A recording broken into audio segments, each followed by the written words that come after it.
মশাই, মানে জীবনের সব স্বপ্ন যে আমার এই পূর্ণ হবে না, সেটা কোনোদিনই ভাবিনি। বেনুদা খবরের কাগজের একইভাবে পড়তে পড়তে বলে, সব স্বপ্ন যদি পূর্ণ হয় তাহলে ভালো মানুষদের কপালে দুর্যোগ আছে যে কমলবাবু। এই কেন কেন মশাই এমন কথা বলছেন কেন? এবার নিজের চোখের সামনে থেকে খবরের কাগজটা সরিয়ে বেনুদা বলে, এসব ছাড়ুন, এবার বলুন তো আপনার কোন স্বপ্নটা অপূর্ণ রয়ে গেছে? কমলবাবু এবার সোফায় সিধে হয়ে বসে বলেন, মানে মশাই, এই 12 বছর পর কুম্ভ হলো, আর সেখানে আমরাই গেলাম না, সেটা কি মেনে নেওয়া যায়? কি বলেন ময়? বেলুদা এবার কাগজটা সামনে টেবিলে রেখে বলে,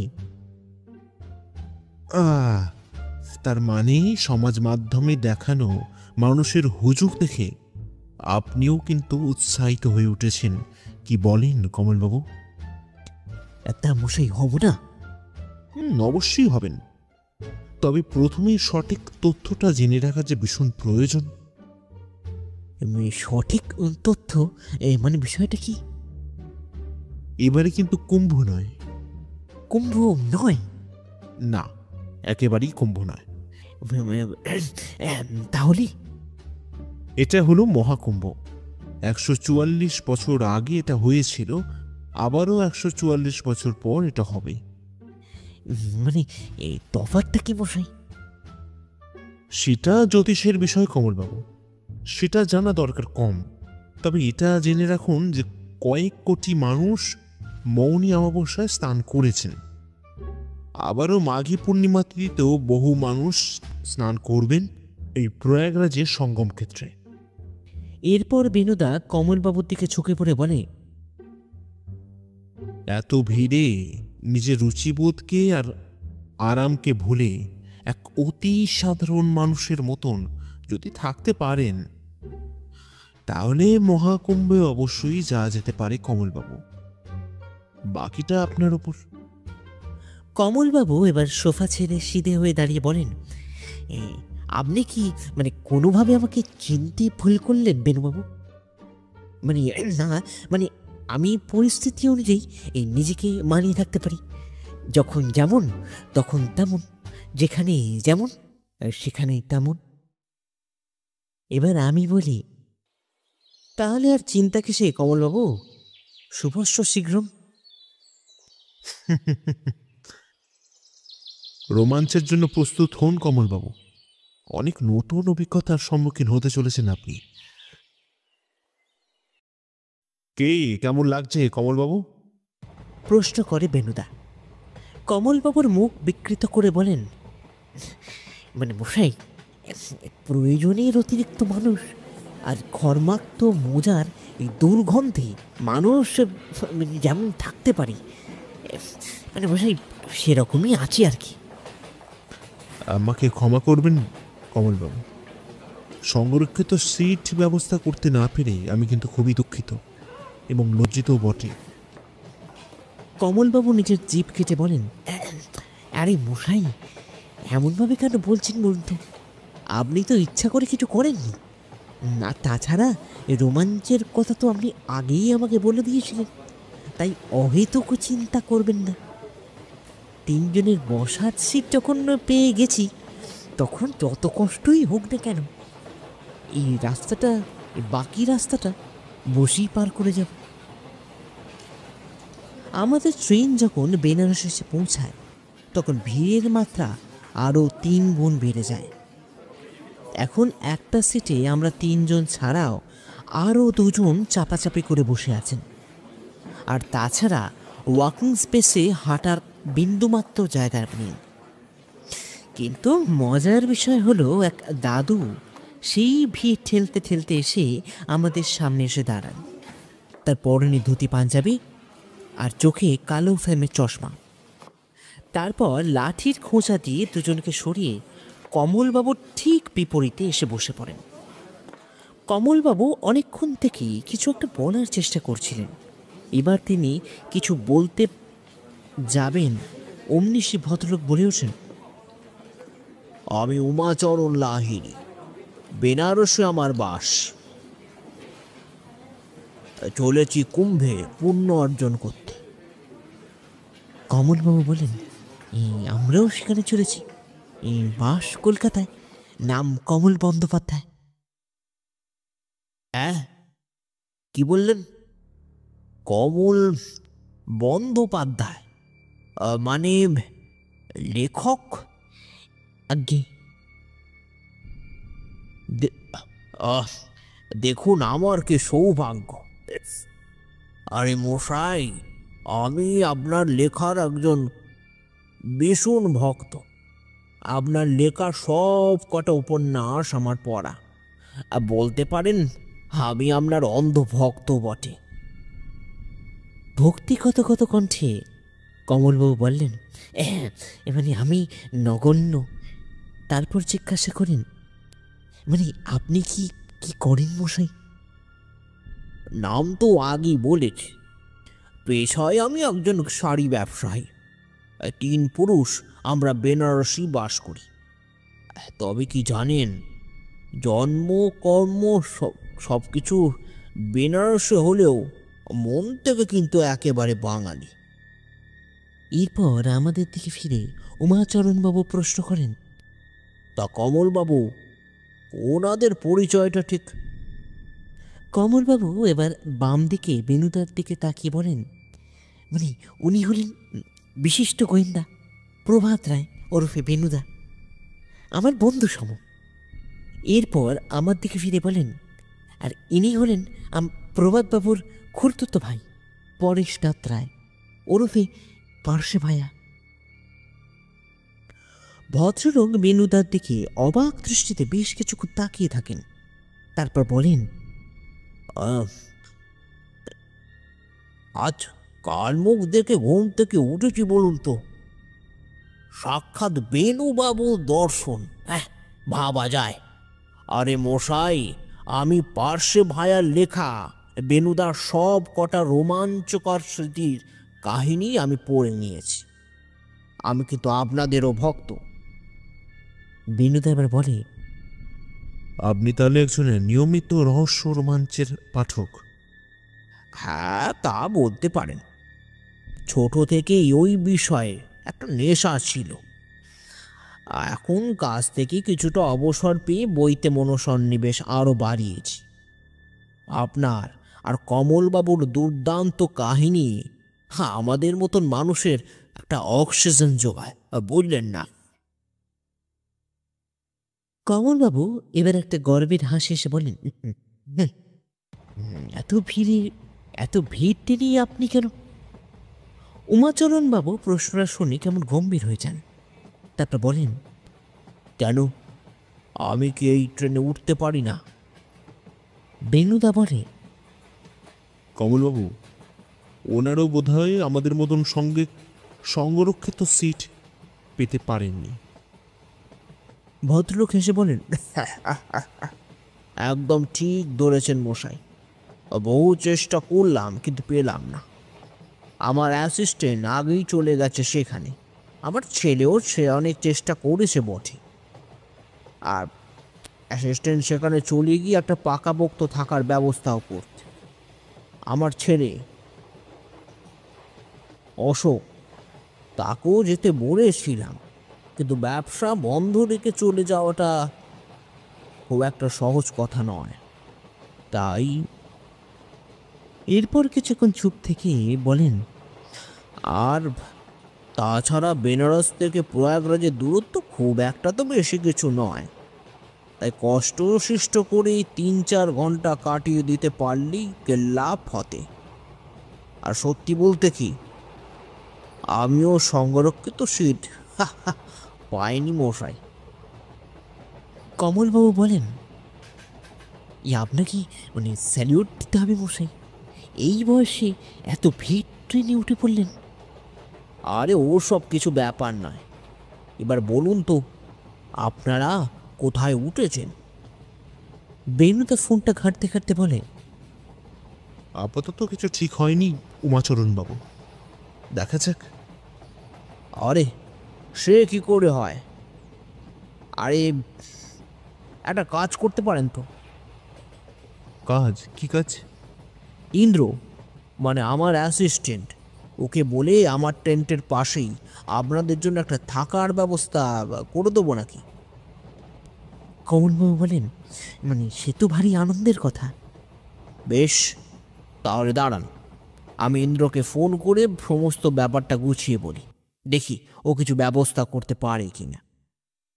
ভদ্রলোক ফোন করে জানিয়ে দিতে ইন্দ্রবাবু আমাদের তাদের টেন্টের পাশেই একটা টেন্ট ব্যবস্থা করে দেন। বেনুদা বলে, আপনাকে কি বলে যে ধন্যবাদ জানাবো উমাচরণ বাবু, অসংখ্য ধন্যবাদ। বেশি কিছু করতে হবে না মশাই, মাঝে মাঝে একটু সঙ্গ দিলেই হবে। আরে ও মশাই, এত মানে হাঁটতে হবে জানলে আমি ভেবে দেখছিলাম। বেনুদা বলে, এতে আমি নিরুপায় কমলবাবু, আপনি তো উমাচরণ বাবুর মতন তাঁবুতে থাকতে পারতেন। না না মশাই, ঘুরবো, দেখবো, পুণ্য সঞ্চয় করব, এই জন্যই তো এখানে আসা। বেনুদা এবার আমাদের উদ্দেশ্য করে বলে, ওই দেখ পার্শ্বে দূরে আলোর বন্যা বয়ে চলেছে। বেনুদার কথা শুনে সেদিকে তাকাতে দেখি সত্যি এত আলো যে চোখ ধাঁধিয়ে যায়। কমলবাবু এবার বলেন, মানে শুধু আলো দেখেই নয় মশাই, অগণিত মানুষের জনজোয়ার দেখেও মানে অবাক আর বিস্মিত বোধ করছি। তারপর বেনুদার দিকে তাকিয়ে বলেন, কিন্তু ময় মানে এখন এত রাতে আমরা চললাম কোথায়? বেনুদা বলে, কয়েকটা নতুন জিনিস দেখাবো কমলবাবু, জাস্ট ফলো মি। কিছু দূর এগোতেই দেখি গঙ্গা নদীর ওপর পরপর বেশ কয়েকটা পল্টন অস্থায়ী ব্রিজ বানানো হয়েছে। লোকে এখানে সেগুলোকে ব্যারেলের বীজ বলে থাকে বটে, যাতে অগণিত পুণ্যার্থীরা সহজেই নদী পারাপার করতে পারে। কমলবাবু ব্রিজ পেরোতে পেরোতে বলেন, মোয়াই মানে এই একটা প্রশ্ন করতে পারি? অবশ্যই করতে পারেন। এই সঙ্গমী স্নানটা কি আজ রাতেই করবেন নাকি? বেনুদা হাঁটা থামিয়ে বলে, প্রথমত আমরা আজ স্নান করব না কমলবাবু, সেটা হবে কাল সকালে। আর প্রধান বিষয় হলো সঙ্গম পায়ে হেঁটে যাওয়া যায় না কমলবাবু, সেখানে স্নান করতে গেলে নৌকায় করে যেতে হবে বেশ খানিকটা। এই তাহলেই এখন কোথায় যাচ্ছেন বেনুবাবু? মহাকুম্ভে এলেন আর নাগা বাবাদের দেখবেন না? আমরা এখন নাগা বাবাদের আখড়ার দিকে যাচ্ছি কমলবাবু। সেখানে পৌঁছে আমরা একের পর এক তাঁবু পরিদর্শন করতে চলেছি। আর এদিকে কমলবাবু প্রত্যেক বাবাজিকে দেখে প্রণাম করতে করতে চলেছেন। বেনুদা বলে, অত প্রণাম করবেন না কমলবাবু, এখানে সবাই যে মহাত্মা তা কিন্তু নয়, এর মধ্যে অধিকাংশটাই কিন্তু ভণ্ড। তবে হ্যাঁ, আসল কি নেই অবশ্যই আছে, তবে সেটা আমাদের চোখে পড়বে না। কমলবাবু প্রণাম থামিয়ে বেনুদার দিকে অবাক হয়ে তাকিয়ে বলেন, এই মানে এই বলেন কি মশাই? এবার আমি বলি, একদম ঠিক বলেছে বেনুদা, তবে সেটা প্রকাশ্যে বললে মানুষের অন্ধবিশ্বাসে আঘাত লাগতে পারে কমলবাবু। আর সেখানে আপনাকেও এখানে থাকার অনুমতি বা সাহস পাবেন কিনা তা সেটা বলাও কঠিন। বেনুদা এবার হাঁটা থামিয়ে বলে, আর আঘাত লাগলে যে কি সাংঘাতিক ব্যাপার হতে পারে কমলবাবু, সেটা নিশ্চয়ই আপনার মতন গুণী একজন মানুষকে বুঝিয়ে দিতে হয় না। কিছু দূর যাওয়ার পর কর্মদ্বার অতিক্রম করার পরেই আমরা একটা মন্দিরের সামনে উপস্থিত হই।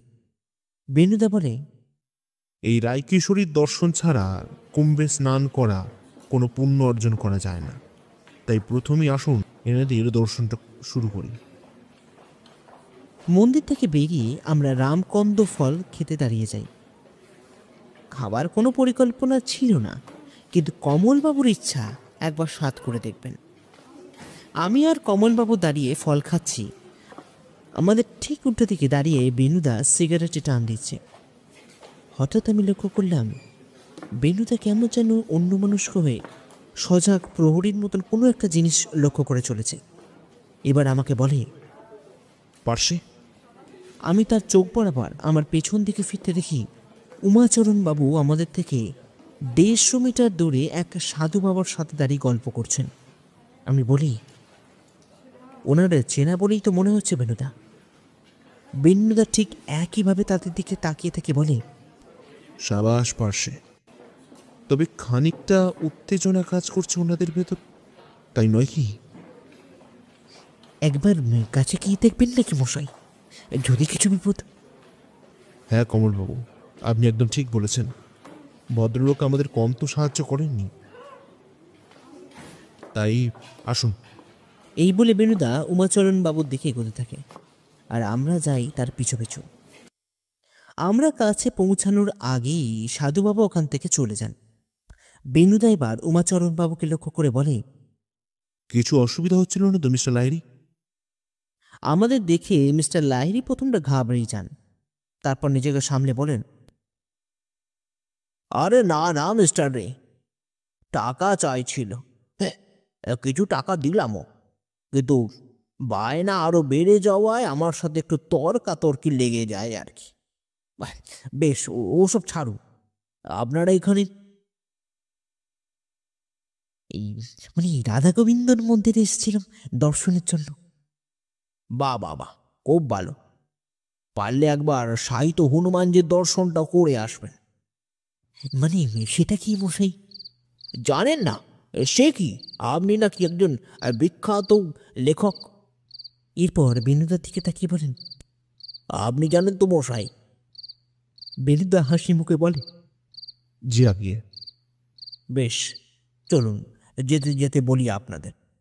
এরপর হাঁটা আরম্ভ করে উমাচরণবাবু বলতে শুরু করেন, ওই জায়গার নাকি হনুমানজি কিছু সময় শুয়ে বিশ্রাম নিয়েছিলেন, আর তারপর থেকে এই জায়গাটার নাম হয়ে যায় লেটে হয়ে হনুমানজি। তবে আরও একটা মজার বিষয় আছে, জানেন কি? কি মশাই? বর্ষাকালে মন্দিরের অর্ধেক ভাগ গঙ্গা বক্ষের তলায় নেমে যায়। পরে শরৎকাল এলে জল নামলে আবারও পুজো আরম্ভ করা হয়। একটা থ্রিলিং ব্যাপার মশাই। বেনিতা এবার বলি, আপনি কি কাল স্নান করছেন নাকি? একদম মিস্টার রায়। তারপর কাল রাতের ট্রেন ধরি বাড়ি। আর আপনারা? ভাবছি কাল সকালে স্নান করব, তবে কালকের দিনটা এখানেই কাটাবো বলে চিন্তা করছি। বেশ বেশ, ভালো ভালো। কথা শেষ হতে হতে আমরা যে যার তাঁবুতে পৌঁছে যাই। উমাচরণবাবু আমাদের শুভরাত্রি জানিয়ে পাশের তাঁবুতে ঢুকে যান। কমলবাবু টেন্টে ঢুকে বলেন, ভদ্রলোক বেশ দিল দৌড়িয়া, কি বলেন মশাই? বেনুদা পায়ের মোজা খুলতে খুলতে বলে, হ্যাঁ তাই তো লাগছে। আমি বলি, আচ্ছা কমলবাবু, আপাতত ওনার মধ্যে রহস্য না খুঁজে কালকে স্নানের প্রতি মনোযোগী হলে হয় না? কমলবাবু হেসে বলেন, I have always welcome my dear ভায়া পরেশ।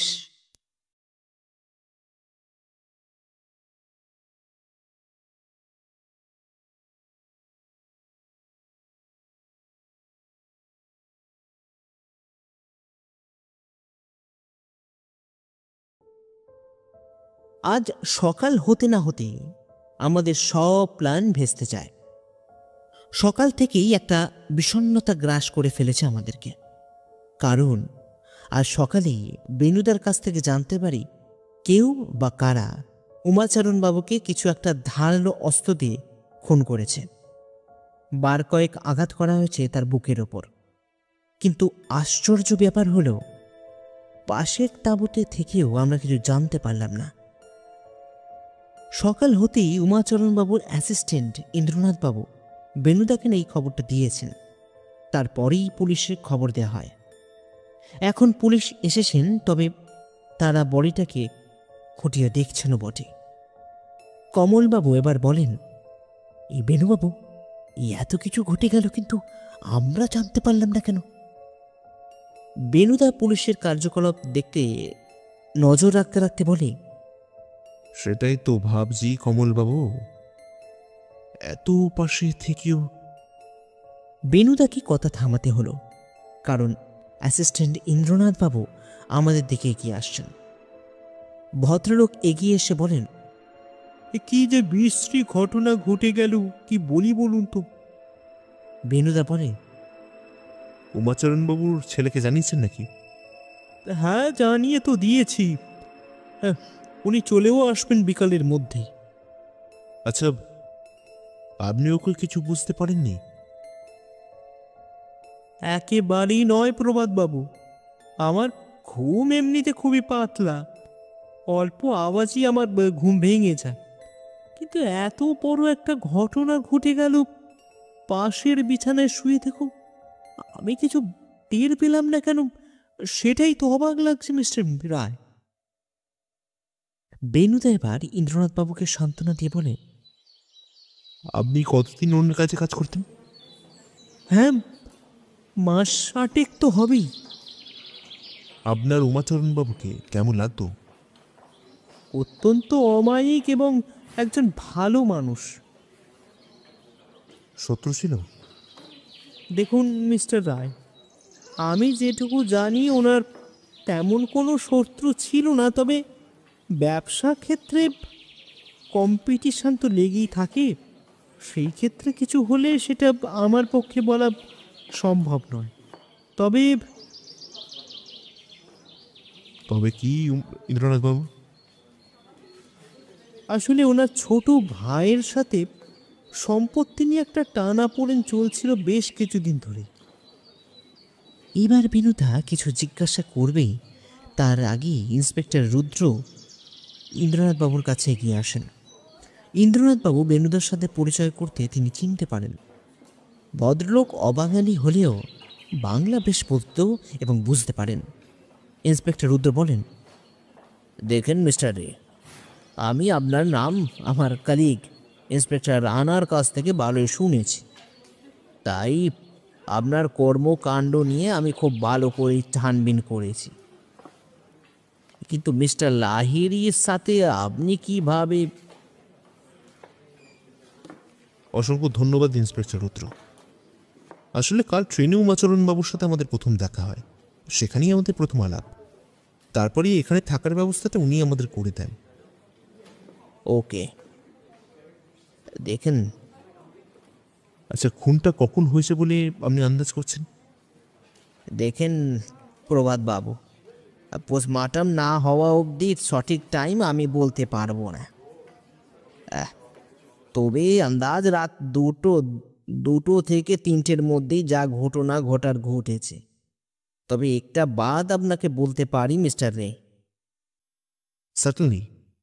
আপনি চাইলে এ তদন্ত চালিয়ে যেতে পারেন, আমি আপনাকে সাহায্যই করব। বুঝতেই তো পারছেন, এই মহাকুম্ভে এমন একটা ঘটনা বিশাল একটা ইস্যু ক্রিয়েট করতে পারে মিস্টার রে, তাই যদি। আমি অবশ্যই চেষ্টা করব ইন্সপেক্টর রুদ্র, তবে আপনার কাছে কিছু যদি ইনফরমেশন থাকে তাহলে সেটা যদি বলেন। আপনি কিচ্ছু চিন্তা করবেন না মিস্টার রে, আমি জানতে পারলে অবশ্যই বলবো। আর আপনিও। হ্যাঁ, আমি যদি কিছু জানতে পারলে আপনার সাথে যোগাযোগ করে নেব ইন্সপেক্টর রুদ্র। ভদ্রলোক চলে গেলে আমরা 3জন তাঁবুর ভেতরে ফিরে আসি। কমলবাবু এবার বেণুদাকে জিজ্ঞাসা করে, এই মশাই, সব কিছুই তো ঘাটা, আপনি কোথা থেকে শুরু করবেন ভাবছেন? বেণুদা চেয়ারে বসে বলে, সেটাই তো ভাবছি কমলবাবু। এবার আমি বলি, বেণুদা, খুনটা কি করতে পারে বলো তো? বেণুদা আমার দিকে অবাক দৃষ্টিতে তাকিয়ে দেখে বলে, এরকম বোকা বোকা প্রশ্ন তোর মুখ থেকে শুনবো এটা কিন্তু আমি আশা করিনি রে পাশে। যেখানে বিষয়টা একেবারেই স্পষ্ট নয় দেখছিস, সেখানে খুনি কে বলাটা অতীব আড়ম্বরের নয় কি?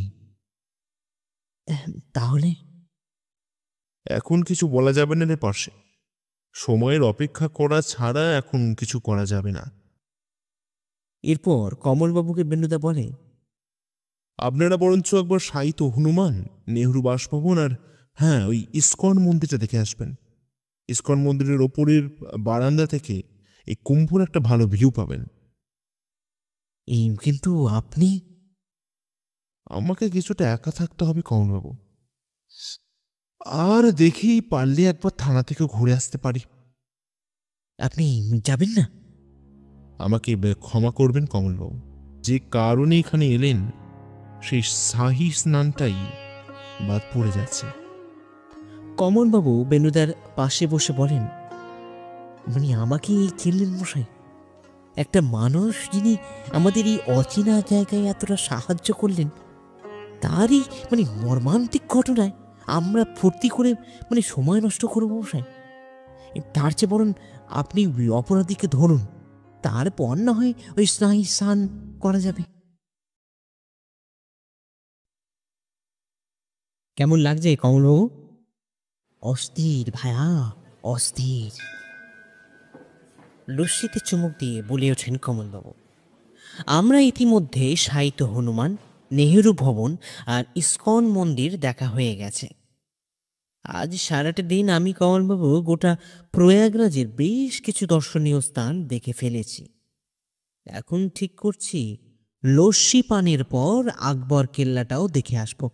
শুনেছি সেখানে অবস্থিত পাতাল মন্দিরটা খুবই সুন্দর, তবে সেটা আকবর সৃষ্ট না বর্তমানে শিক্ষিত সম্প্রদায়ের দ্বারা সৃষ্ট সেটা বলা কঠিন। আমরা দুজন লস্যি পান করছি এমন সময় সেই কালকে রাতে দেখা সাধু বাবাকে আমি দেখতে পাই, যাকে গতকাল রাতে উমাচরণ বাবুর সাথে দেখতে পাই। তবে আজ সে একা নয়, সঙ্গে আরও একজন সাধু বাবা আছেন। আমি তাড়াতাড়ি দোকানে টাকা মিটিয়ে কমলবাবুকে নিয়ে বেরিয়ে পড়ি সেই সাধু বাবাকে অনুসরণ করতে। দীর্ঘ ব্যস্ত ও জনবহুল রাস্তা অতিক্রম করে আমরা যখন পৌঁছেছি নন্দী নামক মূল তরুণের সামনে, কিন্তু দুর্ভাগ্য বিষয় হলো এতক্ষণ ধরে যে সাধু বাবাকে আমরা অনুসরণ করছিলাম, এখন আমরা তেনাদের আর দেখতে পাচ্ছি না। কমলবাবু বলেন, ভায়া এবার কি করবি বলো তো? আমি ভিড়ের মধ্যে এদিক ওদিক দেখতে দেখতে বলি, সেটাই তো ভাবছি কমলবাবু, আপাতত হাল ছেড়ে দেওয়া ছাড়া আর কোনো উপায় নেই। বেনুদাকে গিয়ে সবটা বলা খুব দরকার, দেখি তারপর কি করা যায়। কিন্তু ভায়া পরেশ, নীনাকে অনুসরণ করেও বা আমাদের লাভ কি? কমলবাবু, কাল রাতের উমাচরণ বাবু আর সাধু বাবার মধ্যে কথোপকথনের দৃশ্য মনে আছে মনে হয় আপনার? হ্যাঁ, কিন্তু কেন বলো তো? আপনি হয়তো লক্ষ্য করেননি, কিন্তু আমি বেনুদার মুখের দিকে তাকিয়েছিলাম, আর আমি বুঝতে পেরেছি ওনাদের কথোপকথনীন বা তর্কাতর্কির বেনুদার কিন্তু সন্দেহই লেগেছিল। মানে তাহলে গন্ডগোল আছে বলছো ভাইয়া? থাকলেও থাকতে পারে, তাই তো। এরপর আমি কমলবাবুর দিকে ফিরে বলি, বেশ ছাড়ুন, চলুন এবার আকবর কেল্লাটা দেখে আসা যাক। কালের নিয়মে কেল্লার বহু জায়গা ক্ষতিগ্রস্ত হলেও তার আভিজাত্য আর নবাবিয়ানা এখনো ভাটা পড়েনি। দীর্ঘ বেশ কিছুটা চড়াই করার পর আমরা যখন কেল্লার একেবারে উঁচু জায়গায় গিয়ে পৌঁছাই, দেখি সেখানে বিভিন্ন দেবদেবীর ছবি দেয়ালে আঁকা হয়েছে। কমলবাবু হাঁপাতে হাঁপাতে বলেন, ভায়া মানে এই মোগল যুগের কেল্লায় এই গোপালের ছবিটা বেশ মানে ব্যাপারটা ঠিক মানে বুঝতে পারলাম না তো। আমি ওনার কানে কানে বলি, জাস্টিফাই যে করে না সেটা আমি খুব ভালো করেই জানি কমলবাবু, তবে এখানেই চুপ করে থাকাটাই শ্রেয়। ধর্মের সঙ্গে সঙ্গে ইতিহাসের দর্শন পেলে ক্ষতি কি? বেশ কিছুক্ষণ সেখানে ঘুরে আমরা দুজন আবার ফিরে আসি তাঁবুতে। তবে সেখানে গিয়ে যে কমলবাবু মোটেও ভালো লাগেনি সেটা বলে দিতে হয় না। বেনুদার ফিরতে ফিরতে অনেকটা রাত হয়ে যায়। আমাদের দেখতে পেয়ে সে বলে, কিরে, কেমন ঘুরলি সারাদিন? আমি বলি, সে তো ভালোই ঘুরলাম বেনুদা, কিন্তু। আবার কিসের কিন্তু রে? কমলবাবু এবার বিছানার ওপর সিধে হয়ে বসে বলেন, কিন্তুর উত্তরটা মনে আমি দেব। আজ এই সকালে আমরা কাল রাতের ওই সাধুবাবুকে দেখতে পেয়েছি মশাই। বেনুদা অবাক হয়ে বলে, সাধু বাবা? কোন সাধু বাবা? আরে মশাই, ওই গতকাল রাতে এই যার সাথে উমাচরণবাবু তর্কাতর্কি করছিলেন, এই সেই সাধু বাবা। বেনুদা এবার নিজের বিছানায় বসে বলে, আহ, ও, এই ব্যাপার। তাতে সমস্যা কি কমলবাবু? এটা তো মহাকুম্ভ, এখানে সাধু বাবা থাকাটাই তো স্বাভাবিক। আমি একটু হকচকিয়ে বলি, তাহলে কাল রাতে ওনাকে তুমি সন্দেহ চোখে দেখছিলে কেন? বেনুদা বিছানায় শুয়ে পায়ের ওপর পা তুলে সেটা দোলাতে দোলাতে বলে, শুধু একটা ফোনের অপেক্ষারে পারছে, তারপর সব কাম ফর্সা। এরপর কমলবাবুর দিকে ফিরে বলে, কমলবাবু, আগামীকাল স্নানটাও হতে পারে, বুঝলেন?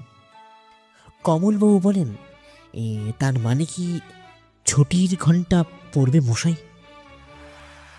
কিছুক্ষণ অপেক্ষা করেছেন কমলবাবু। উমাচরণবাবুর পুত্র আজ রাতেই এসে পড়বেন, আর তারপরেই যা করার আমি সেরে ফেলব। আপাতত একটু বিশ্রামের দরকার আমার, সারাদিন অনেক পরিশ্রম করতে হয়েছে।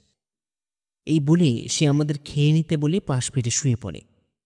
কমলবাবু আমাকে তাঁবুর বাইরে নিয়ে এসে বলেন, এ কি করবে ভায়া? সারা রাত জেগেই কাটিয়ে দেবে নাকি? আমি বলি, সেটা করেও যে খুব একটা সদুত্তর বেনুদের কাছ থেকে পাবেন তা তো নয়। না, তা পাওয়া যাবে না ঠিকই, তাই বলছি শুয়ে পড়ুন। তাছাড়া আমাদের দুজনেরও তো বেজায় খাটুনি হয়েছে। কমলবাবু বিমর্ষ হয়ে বলেন, "আহ, বেশ, তুমি যখন বলছো, আহ, তবে তুমি কিছু জানতে বা বুঝতে পারলে আমাকে অবশ্যই ডেকে দিও কিন্তু ভায়া। বিষয়টা এখন খুব ইন্টারেস্টিং জায়গায় পৌঁছে গেছে। একটু মিস করলেই একটা বড় সড়ো মিস, বুঝলে?" অবশ্যই জানাবো কমলবাবু। এই বলে আমরাও শুয়ে পড়ি। রাস্তায় আস্তে আস্তে কিছু চাট জাতীয় খাদ্য গ্রহণ করার জন্য আমাদের পেট এখন অনেকটি ভর্তি আছে, তাই কিছু না খেয়ে শুয়ে পড়লাম। তবে মুশকিল হলো, কমলবাবুকে তো মন ভোলানো কথা বলেই দিলাম, এদিকে আমার চোখে তীব্র উত্তেজনায় ঘুম আসছে না। কি জানি আগামীকাল সূর্যোদয় কি নতুন দিশা নিয়ে আসবে আমাদের জন্য।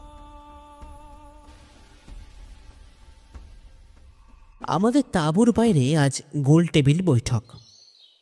শীতের সকাল, তার উপর উত্তরপ্রদেশের এই শহরে ঠান্ডার হাতছানি যে জোরালো তা বলে দিতে হয় না।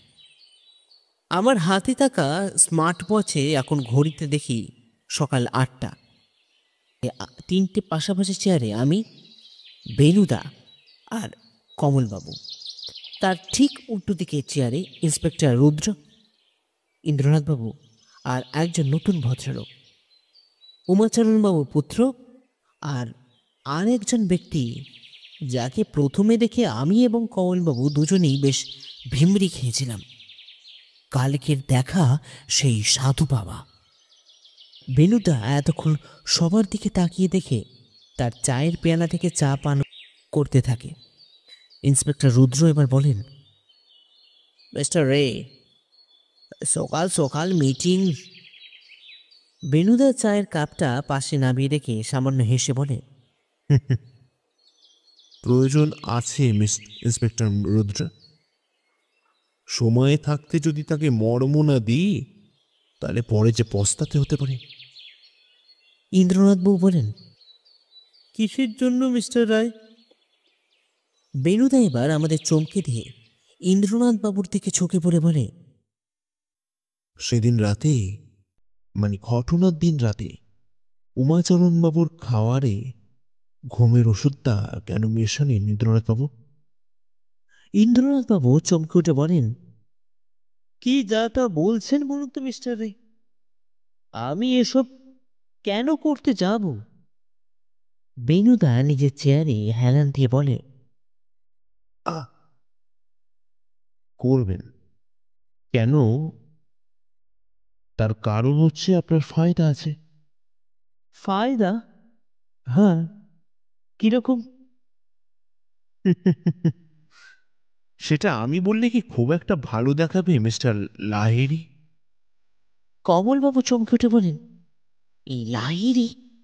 কিন্তু ও মশাই, ও তো, উনি তো লাহিড়ী কেন হতে যাবেন? বেনুদা কমলবাবুর দিকে ফিরে বলে, সেটাই তো খেলা কমলবাবু। আসলে ইন্দ্রনাথ বাবু হলেন উমাচরণ বাবুর অবৈধ সন্তান। ইন্দ্রনাথবাবু চেয়ার ছেড়ে উঠে দাঁড়িয়ে বললেন, না না, আপনার কোথায় ভুল হচ্ছে মিস্টার রায়। আসলে কেসের কিনারা তো করতে পারছেন না, তাই এ সমস্ত মিথ্যা রটনা রটিয়ে আমার নামে একটা বদনাম রটাচ্ছেন। আপনার কাছে কি প্রমাণ আছে যে আমি? দাঁড়ান। বেনুদা সময় নষ্ট না করে সাধু বাবার দিকে ফিরে বলে, নিশিকান্ত বাবু, এবার আপনি বলুন বরঞ্চ।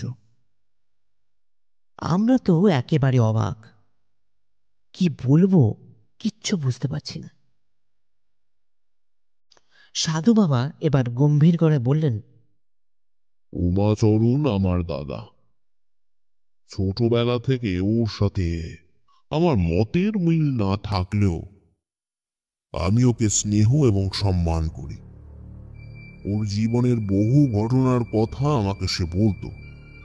তার মধ্যে এটাও বলে যে ইন্দ্রনাথ ওরই সন্তান। হ্যাঁ, সামাজিক কারণে ওর স্বীকৃতি দিতে পারেনি ঠিকই, তবে সম্পত্তি বেশ কিছুটা অংশ ওকে ওনার নামে করে দিয়ে গেছে। কিন্তু আমি বলি, কিন্তু কিসের কিন্তু? আমার মনে হয় ইন্দ্রনাথ তার মায়ের কষ্টের বদলা নিতে চেয়েছিল, আর সেই কারণেই হত্যা করেছেন উমাচরণ বাবুকে। বেনুদা বলে ওঠে। ইন্দ্রনাথবাবু বলেন, হ্যাঁ হ্যাঁ, আমি ওনার পুত্র, আর এটাও ঠিক যে আমি ওনাকে শাস্তি দিতে চেয়েছিলাম মিস্টার রায়। তবে তবে আমি ওনাকে খুন কিন্তু করিনি। একটাও বাজে কথা বলবেন নীরেন্দ্রনাথ বাবু। আপনি খুনটা করেছেন। তবে কমলবাবু এবার বলেন, তবে কি মশাই? বেনুদা এবার চেয়ার ছেড়ে উঠে আমাদের সামনে পায়চারি করতে করতে বলে, আসলে ইন্দ্রনাথ বাবু খুন করার সব ব্যবস্থাই করেছিলেন, এবং সেই মতন রাত খাবারের সঙ্গে ঘুমের ওষুধও মিশিয়ে দিয়েছিলেন। এরপর ইন্সপেক্টর রুদ্রর দিকে তাকিয়ে বলে, পোস্টমর্টম রিপোর্টে তাই তো বলছে ইন্সপেক্টর রুদ্র। রুদ্রবাবু হকচকিয়ে বলেন, হ্যাঁ মিস্টার রে, পেটে ঘুমের ওষুধ পাওয়া গেছে। বেনুদা আবার বলতে শুরু করে, ঘুমের ওষুধের জন্য উমাচরণ বাবু অঘরে ঘুমিয়ে পড়েন, এবং সেই সূচকে ইন্দ্রনাথ বাবুর মায়ের কষ্টের বদলা স্বরূপ উমাচরণ বাবুর বুকে ছোড়ার আঘাত করতে থাকেন। কিন্তু দেখেন, আপনাকে কিন্তু অসংখ্য ধন্যবাদ মিস্টার রে। ওনার কথা থামিয়ে বেনুদা বলে, দাঁড়ান দাঁড়ান ইন্সপেক্টর রুদ্র, আমার কথা কিন্তু এখানে এখনো শেষ হয়নি। আমি অবাক হয়ে বলি, এখনো শেষ হয়নি বেনুদা? তার মানে? বেনুদা আমার দিকে তাকিয়ে এক বিখ্যাত ধারালো হাসি এসে বলে, আসলে উমাচরণ বাবুর দেহে দুই জায়গায় আঘাতের ছাপ পাওয়া গেছে। একটা বুকে ছোড়ার আঘাত, আর আরেকটা হলো মাথায়। তবে সেটা ইন্দ্রনাথ বাবুর কাজ নয়। তাহলে? অশোকবাবু, আপনি কিছু আলোকপাত করবেন নাকি? অশোকবাবু অবাক হয়ে বলেন, আমি কি করতে পারি মিস্টার রায়? বেনুদা এবার তার কাছে এসে তার দিকে ঝুঁকে পড়ে বলে, বাবাকে খুনটা করলেন কেন অশোকবাবু? বেনুদার কথায় আমরা একেবারে থ হয়ে যাই। কি করব, কি ভাববো কিচ্ছু বুঝতে পারছি না। এদিকে বেনুদা কথায় অশোকবাবু প্রথমটা অভিনয় করলেও পরে উনি কেঁদে ওঠেন। বেনুদা এবার বলে, আসলে ইন্দ্রনাথ বাবু যে সম্পর্ক ওনার ভাই, সেটা উনি জানতে পেরে গিয়েছিলেন। আর উনি চাননি সম্পত্তির কানাকড়ি অংশ ওই অবৈধ সন্তানের হাতে তুলে দিতে। তাই উনি উমাচরণ বাবুকে মাথায় আঘাত করে খুন করেন। কমলবাবু এবার জিজ্ঞাসা করেন, এই তাহলে ইন্দ্রনাথবাবু সেই রাতে কিছু বুঝতে পারলেন না কেন? বেনুদা কমলবাবুর দিকে ফিরে হেসে বলে, আপনার তো দেখছি মশাই অনেক উন্নতি হয়েছে, অনেক ফাঁক সহজেই ধরে ফেলছেন। আসলে ইন্দ্রনাথ জানতে পেরেছিল। এই তাহলে মানল কেন? উনি আসলে উমাচরণ বাবু মারা গেছেন কিনা সেটা নিশ্চিত করতেই তার বুকে দুবার ছোঁড়া বসায়। তারপর বাকিটা ইতিহাস। এরপর ইন্সপেক্টর রুদ্র দিকে তাকিয়ে বেনুদা বলে, এবার আপনার চিন্ময় অপরাধী ইন্সপেক্টর রুদ্র। এবার তাহলে আমরা চলি। বেনুদা এবার কমলবাবুর দিকে ফিরে বলে, কি কমলবাবু, এবার যাওয়া যাক। কমলবাবু একটা দন্তবিকশিত হাসি এসে বলেন, আলবাত। আমাকে ক্ষমা করবেন কমলবাবু। প্রয়াগরাজের গঙ্গাঘাটের সামনে দাঁড়িয়ে বলে ওঠে বেনুদা। কমলবাবু অবাক হয়ে বলেন, কেন এমন বলছেন বেনুবাবু?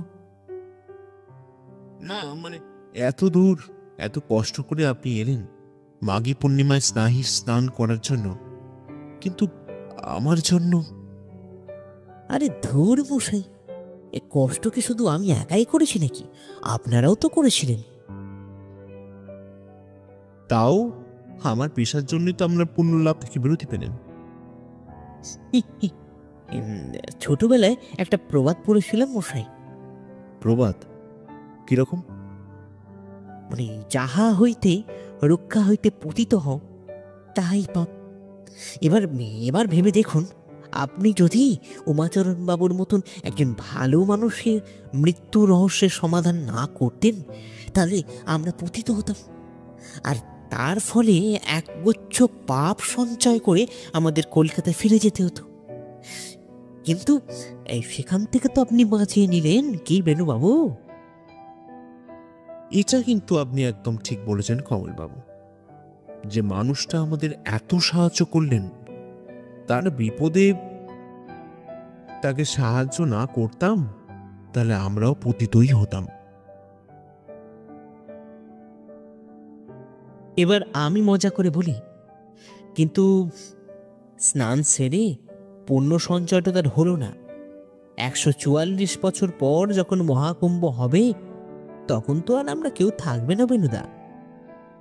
বেনুদা এবার সঙ্গমের দিকে এক দৃষ্টিতে তাকিয়ে স্নান করা অগণিত পুণ্যার্থীর দিকে তাকিয়ে বলে, এই যে অগণিত মানুষের বিশ্বাস, অগণিত নাগা সন্ন্যাসীদের দর্শন, গোটা ভারতবর্ষের নানান জেলার নানা ভাষাভাষী মানুষের দর্শন, তাতে কি পুণ্য সঞ্চয় করলাম না পাশে? কমলবাবু বলেন, একদম একদম ঠিক বলেছেন বীরবাবু।